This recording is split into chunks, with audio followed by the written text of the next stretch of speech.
शिव जी केवल तपस्या की भाषा जानते हैं, प्रेम की भाषा नहीं जानते। उनको प्रेम सुख इससे कोई लेना देना नहीं होता है। वो केवल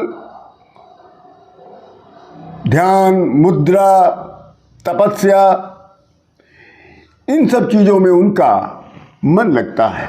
संसार में वास करने वाले के प्रति इस ब्रह्मांड की पहली नारी पार्वती देवी ने प्रेम करने का मन बना लिया, दुस्साहस कर डाला। और अवैसी तपस्या, ऐसा प्रेम जिसने कठिन तपस्या का रूप दे दिया। पहले तो तपस्या किया, पहले ध्यान किया, उनकी पूजा किया, अर्चना किया, फिर उसके बाद तपस्या करना शुरू किया। जब तपस्या करने पे भी प्रसन्न नहीं हुए देवाधिदेव महाराज, तब पार्वती देवी ने अपनी तपस्या को दुर्लभ कर दिया। ऐसा दुर्लभ कि कभी वायु पीकर तपस्या कर रही हैं, तो कभी सूखे पत्ते खाकर तपस्या कर रही हैं, तो कभी बिल्कुल निराहार होकर तपस्या कर रही हैं, तो कभी पांचों तरफ अग्नि जलाकर बीच में बैठकर तपस्या कर रही हैं, कभी ठंडक के दिनों में नदी की बीच धारा में उतरकर तपस्या कर रही हैं। ये एक तरफा प्रेम था जिसके बारे में शिव जी को कुछ नहीं पता था, क्योंकि वो तो सन्यासी हैं, वो योगी हैं, काम का दहन करने वाले, अखंड ध्यान करने वाले के प्रति पार्वती देवी का प्रेम, तो प्रेम कहाँ रह जाएगा, वो तो तपस्या बन गया।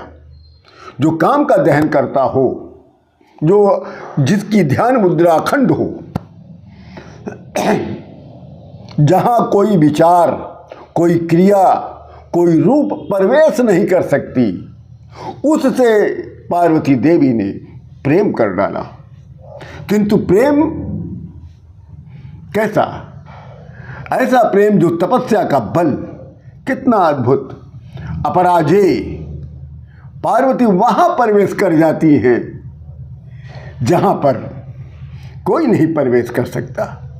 योगी राज शिव की समाधि में इतनी बड़ी सेंध लगाना, ध्यान भंग करना और अपनी ओर अपने सौंदर्य पर उनको मुग्ध कर देना, ये पार्वती देवी का प्रेम नहीं, उनके तपस्या का परिणाम था। पार्वती देवी के प्रणय निवेदन के आगे प्रलयंकारी शिव लाचार और बेबस हो गए। पार्वती की तपस्या के आगे शंकर भगवान ऐसे खड़े थे जैसे कोई उनका खरीदा हुआ कोई दास खड़ा। विवाह की बात को लेकर मौन, एक दूसरे की आंखों के महासमुद्र में डूबते उतराते जाने कहां अदृश्य। पार्वती देवी त्रिलोक सुंदरी, ऊंचे कुल में पली बड़ी रमणी राजकन्या, और उधर शंकर भगवान चिता भस्म लगाए हुए बूढ़े बैल पर घूमते फिरते बैरागी भस्मी शमशानवासी शिव जी, और इधर शुभ और सौभाग्य घूमते फिरते बैरागी भस्मी शमशानवासी शिव जी, और इधर शुभ और सौभाग्य के आभरणों से अलंकृत पार्वती देवी, तो उधर सर्प नरमुंड से रक्त रंजित गज चर्म से लदे हुए शिव जी, और इधर लाश से, तो उधर तांडव, इधर मंदिर की मंगल ध्वनि, तो उधर शमशान में गूंजता हुआ हाहाकार। मंगल और अमंगल, कोमलता और कठोरता, जीवन और मृत्यु, राग और विराग, रति और निर्वेद का ये अनूठा सामंजस्य, इसी को कहते हैं सच्चा प्रेम। इसीलिए तो देखने वालों को इधर श्रद्धा दिखाई देती है तो उधर विश्वास दिखाई देता है। तो पार्वती देवी श्रद्धा होती हैं और शंकर भगवान विश्वास होते हैं, इसके अतिरिक्त कुछ नहीं होता। यदि सच्ची पुकार हो तो, यदि सच्चा समर्पण हो तो एक न एक दिन आपका प्रेम पाषाण को भी जलधारा बनाने के लिए विवश कर देगा। शिव जैसा साधु और पार्वती देवी जैसी सुकुमारी कन्या के प्रेम पाश में पड़ चुके तो प्रेम की महिमा और बढ़ जाती है। फिर ये जगत, ये संसार मिथ्या नहीं लगता। निबिड़ अंधकार में भी जीवन का पुण्य स्वर्ग की सीढ़ियां चढ़ने लगता है। आत्मसिद्धि के बाद समाधि से उठ बैठे शिव ने जिस तपस्या से तीनों लोकों को साध लिया था, उसी तपस्या से पार्वती देवी ने शिव को साध लिया। शिव जी पार्वती की तपस्या पर रीझ उठे और उनकी सौंदर्य तो निश्चल था, निष्कपट था, इसलिए अलौकिक था।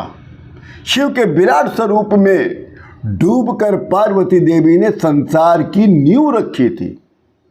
प्रेम तपस्या के प्रतिफल के रूप में चरित्रार्थ हुआ।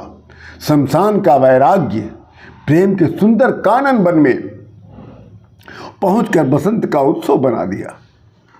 कैलाश पर्वत की बर्फ पिघलकर नए जीवन में ढल गई। शिव और पार्वती की जोड़ी संसार की सबसे बेमेल जोड़ी बन गई, किंतु यही जोड़ी प्रेम और समर्पण की उदाहरण बन गई।